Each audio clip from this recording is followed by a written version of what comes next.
오늘 사무엘 15장 1절부터 12절 말씀 읽었습니다. 자기 나라를 세우려고 하는 사람이라고 하는 제목으로 함께 은혜를 나누고자 합니다. 자녀들이 부모로부터 듣고 싶은 가장 듣고 싶은 말 중에 하나가 사랑해라고 하는 말을 듣고 싶다고 합니다. 그리고 친구들에게 가장 듣고 싶어 하는 말은 같이 놀자 하는 그런 말을 듣고 싶어 한대요. 근데 이제 부모님들이 자녀들에게 듣고 싶은 말, 그런 게 이제 세 가지 정도 되는데, 우선 첫 번째로 부모님들은 자녀들한테 듣고 싶은 말은 힘내세요, 아빠, 엄마, 제가 있잖아요, 이런 거. 애들 노래 부르는 그런 거죠. 그런 걸 듣고 싶고, 두 번째는 길러주셔서 감사합니다. 또 1등은 아빠 엄마 사랑합니다, 이런 말이래요. 근데 우리들 보통 이렇게 인사할 때는 어떻습니까? 부모님에게 인사할 때 아버지 식사하셨어요? 뭐 이런 인사죠. 이건 어느 때 인사예요? 6.25 때 인사입니다. 6.25 때 인사. 못 먹고 있을 때 그때 식사하셨어요? 진지 드셨어요? 요즘은 아버지 어머니 사랑합니다, 뭐 이런 말을 듣고 싶어 한다고 그래요. 서로 사랑한다라는 고백을 들을 때 이 마음이 따뜻해지고 마음이 밝아지죠. 그래서 사랑합니다라는 말을 하면 우리가 서로 막 환해지는 거예요. 분위기도 좋아지고. 근데 오늘 본문 말씀은요, 그러니까 좀 반대되는 그런 본문이에요. 좀 어둡습니다. 분위기가 많이 어둡고, 이 아들을 바라보는 이 아버지의 마음은 참 가련하고, 또 아버지를 배반하는 그 아들의 마음은 너무도 악하고 하는 그런 본문이에요. 오늘 이 본문 말씀을 보면서 여러분 한번 우리들이 이 악한 마음을 따라가지 말고 정말 하나님의 말씀대로 부모를 공경하고, 또 우리 공동체를 세우고 가정을 세우고 교회를 세우는 우리 성도님들이 되시기를 부탁을 드립니다. 우선 우리 내용을 보면 압살롬이라고 하는 다윗의 아들이 있습니다. 이 다윗의 아들 압살롬이 자기 이복형 암논이라고 하는 형을 살해를 하죠. 그래서 죽이고, 이제 그 상황은 여러분 성경 읽어서 아시겠고, 죽이고 그술이라고 하는 땅으로 도망갑니다. 도망간 지 3년이 지난 후에 군대 장관 요압이라고 하는 사람이 중계를 해가지고 압살롬이 다시 예루살렘으로 돌아와요. 돌아오지만 다윗은 그 아들을 보고 싶은 마음이 없어요. 그래서 이 아들을 보고 싶지 않아서 압살롬과 대면하지 않습니다. 그런 지가 2년이 지납니다. 그러니까 한 5년 동안은 이제 이 다윗과 아들 압살롬은 너무 멀리 떨어져 있어요. 그래서 약 5년의 시간이 지나는 동안에 이 압살롬은 마음에 증오의 마음을 품습니다. 그리고 이 권력에 대한 욕망을 가집니다. 그래서 아버지에 대한 미움이 싹트기 시작해요. 내가 형 암논을 죽일 때 아버지가 제대로 처리를 했다면 내가 이런 참극을 벌이지 않았지 않겠냐. 그리고 또 예루살렘에 나 불러놓고 아버지가 나를 대면하지 않고 2년이나 지났는데 이런 비참한 생활을 하게 하는 이 아버지가 미운 거예요. 그래가지고 이제 아버지 다윗 왕을 미워하기 시작합니다. 그래서 그 미워하는 마음 때문에 이 아버지의 왕좌를 내가 빼앗아 버려야 되겠다, 그런 욕망을 품기 시작해서 그 욕망을 드러내기 시작합니다.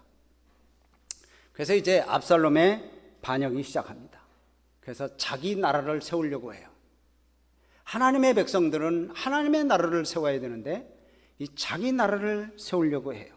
그래서 오늘 여기 본문 말씀 보면 자기가 자기 나라를 세우려고 아주 치밀하게 철저하게 계획을 세워서 왕이 되는 그런 모습을 볼 수 있습니다.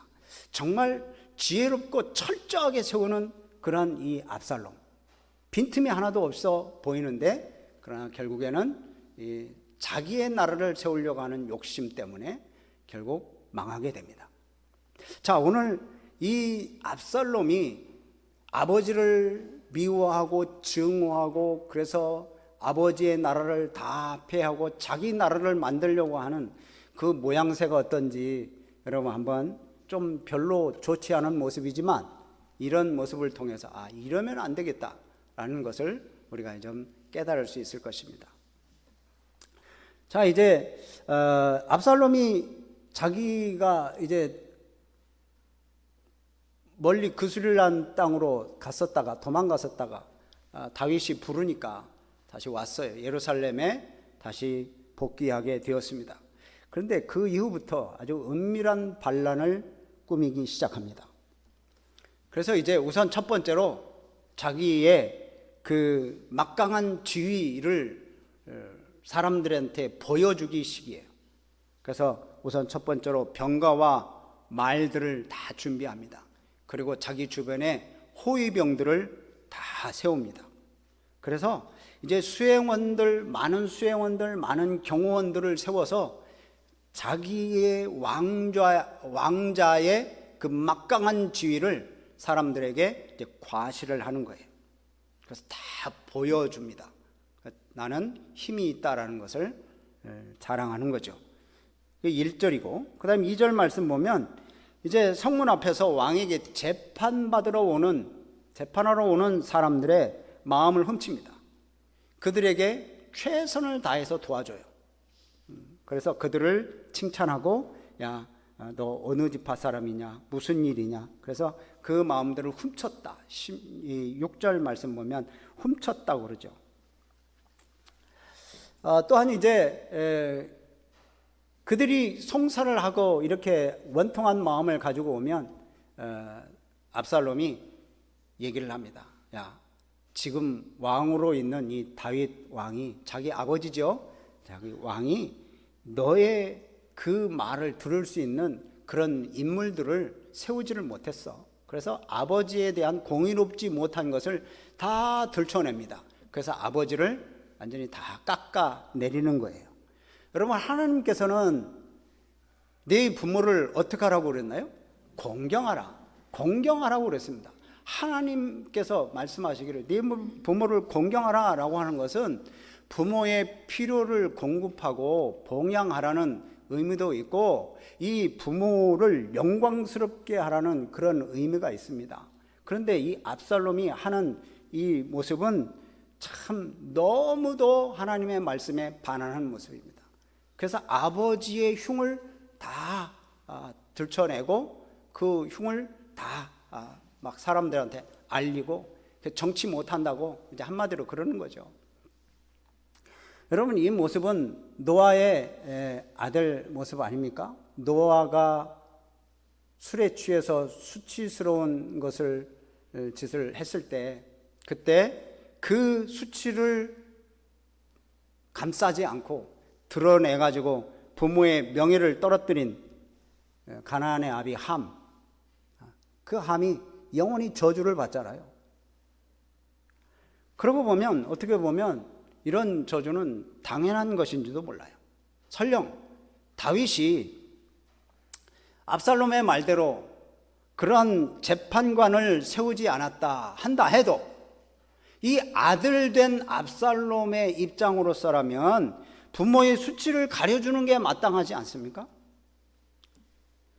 근데 자기 왕이죠, 아버지를 노골적으로 비판을 하고 있습니다. 참 악한 행위를 저지르고 있죠. 여러분, 왜 이런 일이 일어났을까요? 우선 첫째로 압살롬의 그런 인격의 자체에 치명적인 문제가 좀 있는 것 같기도 하고, 둘째는 그러한 인간으로 살아갈 수 있도록 이 다윗이 너무 방치했습니다. 너무 방치했어요. 압살롬을 살해하고 도망간 이 압살롬을 그냥 놔뒀어요. 또 압살롬이 도망갔을 때 막 와서 또 이제 회복했을 때 질책하거나 징계하지도 않았습니다. 그냥 이 압살롬이 회개하지도 않았는데 그냥 받아들여서 그를 그냥 받아 주었어요. 자식에 대해서 너무 지나치게 관대했기 때문에 책망하지도 않고 꾸중하지도 않고 그랬기 때문에 이 압살롬이 완전히 기고만장한 겁니다.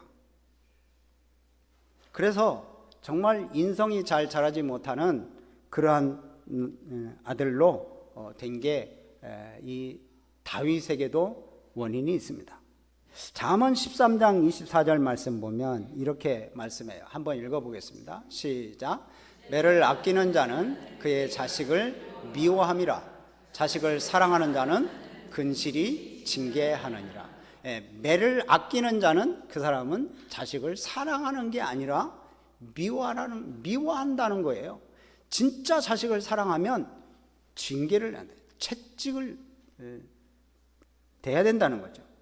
여러분, 이 말씀을 우리는 잘 또 마음에 담아둬야 합니다. 그래서 사랑의 징계, 그런 것들을 우리에게 좀 있어야 됩니다. 그래서 자녀와 또한 우리 가정을 또 교회를 바로 세우는 그러한 우리들이 돼야 됩니다. 그래서 이제 이 압살롬이 이렇게 아버지의 잘못된 것, 실수들을 막 다 들춰내는가 하면 또 이렇게 얘기를 합니다. 4절 말씀 끝부분에 보면 내가 뭘 베풀겠다? 정의를 베풀겠다. 그렇게 말을 합니다. 여러분, 이 압살롬이 누굽니까? 살인죄를 저지른 사람입니다. 자기 형을 죽인 이 살인죄를 저질렀어요. 회개도 하지 않았어요. 회개도 하지 않고 자기가 정의를 베풀겠다? 이건 말이 안 되는 거예요. 정의를 베풀 인물이 못 됩니다. 거짓의 아버지인 이 거짓의 아비인 사단, 이 사단을 따르는 자예요. 그러면서 압살롬은 많은 사람들에게 막 호의를 베풉니다. 대단한 호의를 베풀어요. 그러니까 압살롬에게 막 나와가지고 절을 하려고 하고 막 존경하려고 하고, 그러니까 그런 사람들을 절을 하려고 하면 그 사람들한테 바짝 타가지고 그를 붙들어 안고 이렇게 세우고 그에게 볼을 맞추면서 이렇게 아주 친절하게 대하면서 그 사람들의 환심을 삽니다. 백성들은 그렇게 생각하겠죠. 권위적이지 않는 저 젊은 왕자, 야, 멋있다. 그래서 모든 사람들이 그 압살롬을 바라보면서 압살롬에게 마음을 두기 시작해요. 그래서 이제 6절 말씀 보면 왕께 다윗에게 나오는 사람들의 마음들을 다 훔쳐요. 제일 밑에 그러죠. 압살롬이 그 사람들의 마음을 다 훔쳤다. 여러분, 왜 그러겠습니까? 당시에 이 다윗 때 전쟁을 많이 했습니다.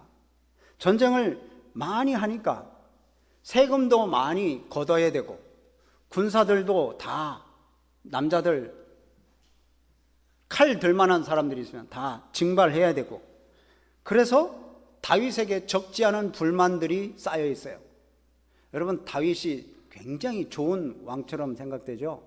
근데 그 나라를 다스리기 위해서 또 어떻게 이런 세금도 걷어야 되고 군인들도 모아야 되고 하는 또 불만 세력들이 또 있어요. 그런 불만 세력들을 품은 사람들을 이제 자기 편으로 싹 끌어들이는 거예요. 그 불만이 있으니까 왕에게 소송하러 문제 제기하러 이렇게 갈 때 이 재판장도 아닌 이 압살롬이 자기가 재판장인 것처럼 그렇게 좋게 그 사람들 좋게 재판하고 내가 참 너희들이 잘했다 그렇게 칭찬해 주면서 마음을 도적질했던 겁니다. 압살롬은 이렇게 정치적인 상황, 그런 상황들을 이용해서 민심들을 동요시키고 그래서 자기의 세력으로 이렇게 회복을 해요. 그런데 이렇게 가식과 위선으로서 쌓은 그러한 이 구원인은 나중에는 이 추악한 모습이 그대로 드러나게 돼 있습니다. 그래서 나중에는 다 실패하죠. 여러분, 이 모습을 보면서 우리들도 한번 우리들의 모습을 좀 되돌아봐야 됩니다. 우리들이 이 교회 안에서나 또 가정 안에서 또 어떤 사회 직장 안에서 내 사욕을 채우기 위해서 또한 사람들에게 인정을 받으려고 이렇게 하는 것은 경계해야 됩니다. 특별히 교회 안에서 내 욕심을 채우려고 하는 것, 그것은 경계해야 돼요. 그러지 말아야 돼요. 왜냐하면 교회는, 우리 교회의 머리가 되시는 분은 우리 예수님이시잖아요. 그러니까 내가 머리가 된다고 생각한다고, 그래서 이제 내가 머리가 되려고 생각하면 우리 머리 되시는 예수님을 부정하는 거나 마찬가지입니다. 교회는 자기 욕심을 성취하는 장소가 아니잖아요. 그래서 이제 자기 뜻대로 막 교회를 흔들려고 생각해서는 안 됩니다. 이 압살롬처럼 자기 뜻대로 나라를 흔들려고 하는 것처럼 그렇게 흔들어서는 안 돼요. 그래서 우리는 하나님 앞에 인정받으려고 하는 그런 삶이 되어야 됩니다. 사람에게 인정받으려고 하는 게 아니라 하나님과의 관계가 더욱더 좋고 하나님과의 관계가 더욱더 깊어지는 그런 삶을 살아야 됩니다. 물론 교회는 사람들이 모여있는 것이기 때문에 우리 서로 간의 관계도 중요하긴 합니다. 그렇지만 인맥을 위한 것이 교회가 아니잖아요.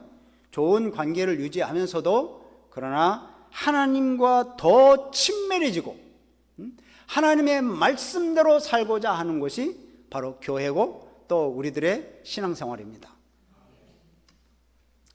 이렇게 이제 막 이 사람들의 마음을 다 자기 것으로 끌어들이는, 그래서 이제 사람들의 마음을 도적질 한다고 그러나요? 훔쳤다, 이런 표현을 합니다. 그래서 이제 압살롬이 본격적으로 이제 본색을 드러내게 됩니다. 그래서 이제 자기 힘으로 왕이 되고 싶은 거예요. 압살롬이 그래서 이제 아버지 다윗을 속입니다. 압살롬이 어떻게 속였냐면, 내가 피해 있을 때 하나님 앞에 서원하는 것이 있습니다. 나를 예루살렘으로 다시 돌아가게 하면 내가 하나님께 영광을 돌리겠습니다. 그런 서약한 것이 있는데, 내가 그 서약한 것을 지키기 위해서 저 헤브론에 내가 갈 수 있도록 해주세요. 이제 아버지한테 그렇게 얘기를 하죠. 그래서 다윗은 이제 그래? 하나님 앞에 서원한 것이라면 지켜야지.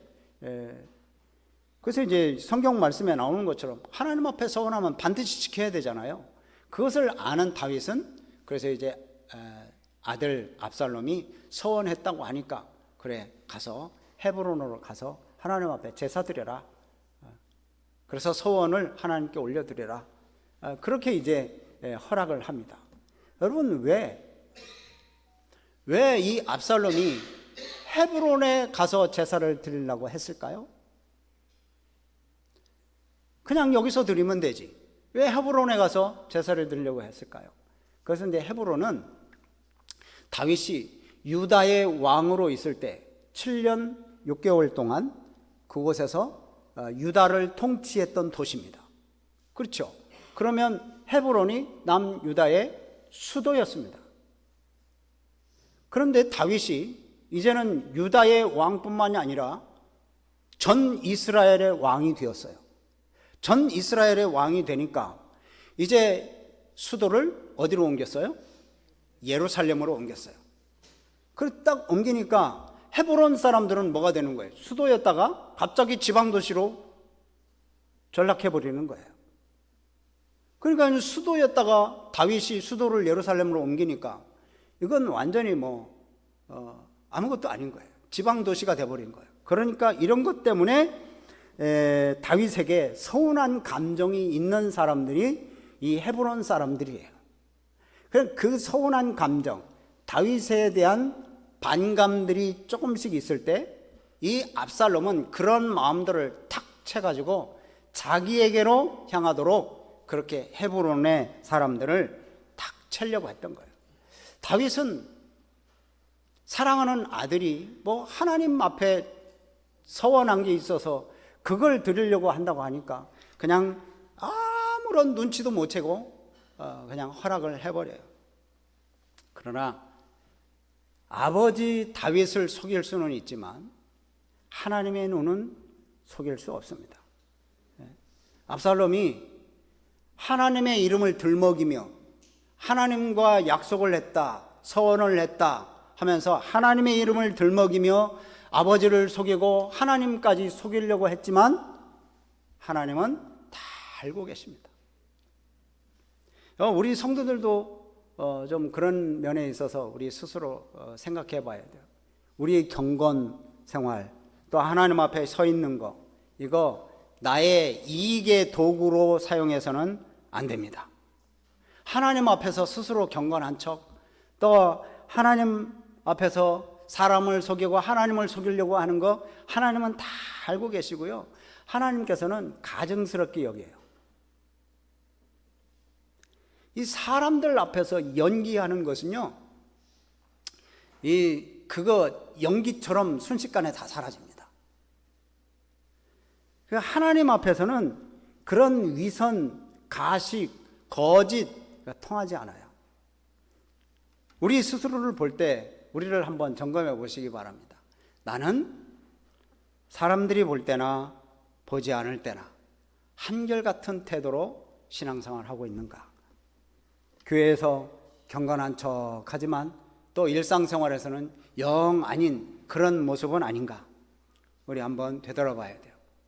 우리는 정말 하나님 앞에서 한결같은 그런 삶을 살기 위해서는 사람을 의식하지 말아야 됩니다. 그럼 누구를 의식해요?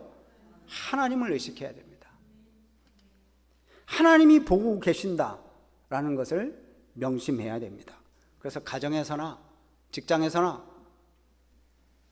또한 학교에서나 교회에서나 어떤 사람 앞에서도 언제나 정직하고 언제나 순결한 삶을 살아가는 자가 하나님 앞에 귀하게 쓰임받는 그릇이 될 줄로 믿습니다.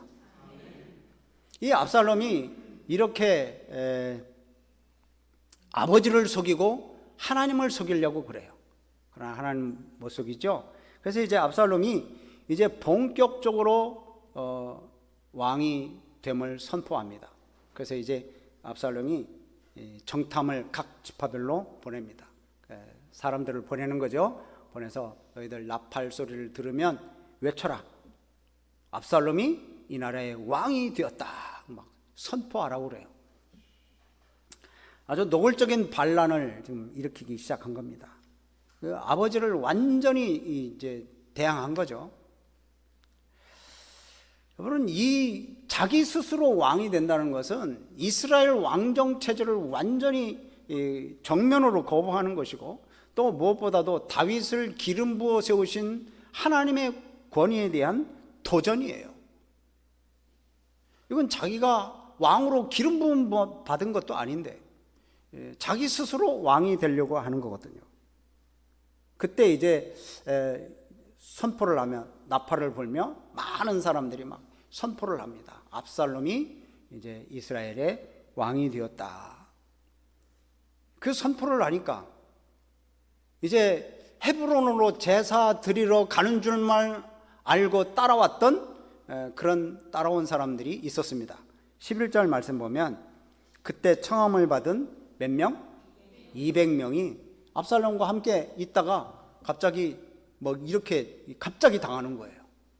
자, 200명이 여기 보면 이 사람들은 알지도 못하고 압살롬이 이렇게 꾸몄다는 것을 전혀 모르고 그냥 따라가기만 했어요. 하나님께 서원 드리려고 서원한 거 그거 갚으려고 가는구나. 그래서 따라갔는데 따라가 보니까 그냥 이 사람들은 이제 황당한 일을 당하는 거죠. 그래서 이제 압살롬이 왕이 돼버린 거예요. 바로 옆에 있는 사람이 왕이 됐어요.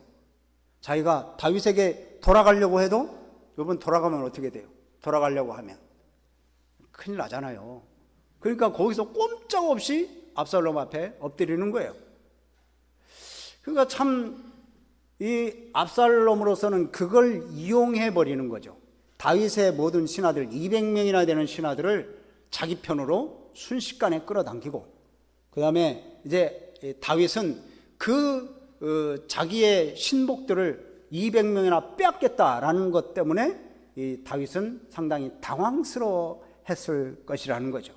더군다나 이제 아히도벨이라는 사람까지 압살롬은 끌어들입니다. 아히도벨이 누구냐? 아주 지략이 뛰어난 사람입니다. 그래서 다윗도 이 아히도벨의 그 계략에 따르고 그렇게 살아왔던, 그렇게 의존했던 사람입니다. 근데 이 아히도벨을 압살롬이 끌어들인 이유가 뭘까요? 여러분, 아히도벨이 그렇게 지혜로워서만 끌어들인 게 아니라, 이 아히도벨은 성경에 보면 밧세바의 조부입니다. 밧세바가 누굽니까? 다윗이 범했던 사람 아니에요? 그리고 그 남편 우리아를 전쟁에 내몰았던 사람입니다. 그러니까 이 밧세바의 조부가 은근히 다윗에 대해서 반감을 가지고 있었을 거예요. 그러니까 지금 압살롬은 다윗과 반대 세력, 다윗을 좀 싫어하고 다윗을 좀 거부하고 약간 그런 마음이 있는 사람들을 다 자기 편으로 모아가지고 반란을 일으킨 거예요. 그래서 이제 압살롬은 지혜로운 아히도벨까지 끌어들여서 자기 반란의 중심으로 이용합니다. 그래서 주도 면밀한 계획을 세워서 아주 철저하게 연기를 하면서 이렇게 백성들의 인기를 다 끌어모은 게 이 압살롬이에요. 지금 정치하면 굉장히 잘했을 것 같아요. 근데 하나님께서 정치하시는 곳에는 이런 사람이 설 수는 없죠. 그래서 압살롬이 아무리 치밀하게 주도 면밀하게 또 백성들을 다 마음을 끌어당겼다 해도 이 압살롬이 세우려 하는 나라는 하나님의 나라가 아닙니다. 자기 나라예요. 자기 나라. 이 이스라엘 나라를 하나님의 나라로 보지 않을 뿐만 아니라 이 사무엘이 그렇게 걱정했던 그런 나라를, 자기 나라를 세우려고 해요. 세상 기준으로 볼 때는 여러분, 이 압살롬이 얼마나 대단합니까? 아주 치밀하게 많은 다윗의 반감을 있는 사람들을 다 싹 모집하고, 또 다윗의 편에 있는 사람도 순식간에 어찌할 수 없을 정도로 200명이라는 사람들을 순식간에 자기 손아귀에 집어넣는 아주 철저하게 계획을 세워서 일들을 하는 이런 사람이지만, 하나님의 뜻에 어긋나는 일은 반드시 망하게 되어 있습니다. 여러분, 그런 걸 우리는 명심해야 됩니다. 예수님께서 그렇게 말씀하시죠. 너희는 먼저 그의 나라와 그의 의를 구하라. 그리하면 이 모든 것을 너에게 더하시리라. 이 압살롬이 하나님의 나라를 먼저 구했다면 또 이 사람에게 또 무슨 힘이 주어졌을지도 모릅니다. 그런데 자기 나라를 세우려고 했던 거예요. 여러분, 우리가 신앙생활을 하고 복음 전하고 또 이렇게 예배 드리고 주에 맡겨진 일들 감당하는 것은 내 나라를 세우려고 그러는 게 아니잖아요. 교회에서 하는 모든 일들은 하나님의 나라를 세우려고 하는 것입니다. 교회가 바로 세워지려면 세상적인 방식으로는 안 돼요. 사람에 의해서 사람을 위한 사람의 교회를 세우는 것은 세상적 방식이에요. 그러면 무엇에? 하나님에 의해서, 하나님을 위해 하나님의 교회를 세우는 게 우리 교회의 방식입니다. 그래서 사람은 하나님의 백성이지 왕이 아니잖아요. 만약에 사람이 교회의 머리가 되면 아까 말씀드린 것처럼 교회는 더 이상 그리스도의 몸이 아닙니다. 그래서 우리는 하나님의 말씀에 집중하려는 교회가 돼야 돼요. 하나님의 말씀에 집중하는 교회는 세상 정보, 세상의 여론 이런 거 신경 쓰지 않아요. 왜? 교회는 세상의 기업체가 아니기 때문에 그래요. 목회는 경영이 아니에요. 하나님의 말씀대로 살아가는 그러한 공동체를 만드는 거예요. 만약에 교회가 세상의 기업이었다면 예수님이 왜 나귀를 타고 예루살렘으로 가셔요? 예수님이 뭐 링컨을 타고 롤스로이스를 타고 가시지. 왜 나귀 새끼를 타고 가요? 초라하게. 이 세상이 우리 교회가 세상의 기업이었다면 예수님이 십자가를 지지도 않았을 것이에요. 그런데 예수님은 자기 나라를 세우려고 하시는 게 아닙니다. 예수님은 하나님의 나라를 세워가시기 위해서 자기 모든 것을 비우고 낮아지고 섬기고 그래서 죽기까지 하신 분이 바로 예수님이에요. 우리가 예수님을 따라가야 돼요. 우리가 이제 이 어버이 주일을 맞이해서 우리 육신의 부모를 공경하는 것도 중요하지만 또 우리가 영적인 아버지를 사랑하는 것 더더욱 중요합니다. 우리는 내 교회를 세우려고 하는 게 아니라 하나님의 교회를 세워가야 됩니다. 내 가정을 세우려고 하는 게 아니라 하나님의 가정을 세우고 또 하나님의 그 나라를 세워가는 것이 우리들이어야 됩니다. 그래서 우리가 가정을 세우고 교회를 세울 때 말씀 중심으로 하는 가정, 그래서 자녀를 가르치고 자녀들이 믿음의 대를 이어갈 수 있도록 또 부모를 공경하는 삶을 살아갈 수 있도록 그렇게 이끄는 것이 우리들의 사명이고 우리들의 책임입니다. 그래서 우리들은 눈을 똑바로 뜨고 정신 바짝 차리고 이 사단의 미혹에 넘어가지 않도록 우리는 조심해야 됩니다. 이렇게 이 압살롬과 같이 이렇게 하는 일들이 우리가 이렇게 읽어보면 신천지하고 어떻게 똑같다 그런 생각이 드시죠? 신천지가 그런 데잖아요. 교회 반대 세력들, 목사님과 반대 세력, 장로님도 반대 세력, 아무튼 뭐 교회에 불평 있고 원만 있는 사람들을 다 모아가지고 나중에 자기 편으로 만들어서 교회를 뒤집는 게 이게 신천지에 하는 일이라고 우리는 다 알고 있죠. 그런 이 영적인 눈을 똑바로 뜨면 거기에 넘어가지 않아요. 또 우리가 먼저 깨어 있어야 돼요. 사탄의 세력은 늘 우리들을 흔들려고 합니다. 교회를 흔들고 하나님의 나라를 세우지 못하도록 늘 방해하려고 해요. 근데 우리가 늘 깨어 있다면 하나님의 나라는 견고하게 서게 될 줄로 믿습니다. 우리가 깨어 있어야 우리의 가정이 견고해집니다. 흔들리지 않습니다. 우리의 가정을 바로 세우고 교회를 바로 세워서 하나님의 나라를 세워가는 우리 성도님들이 다 되시기를 주님의 이름으로 축복합니다.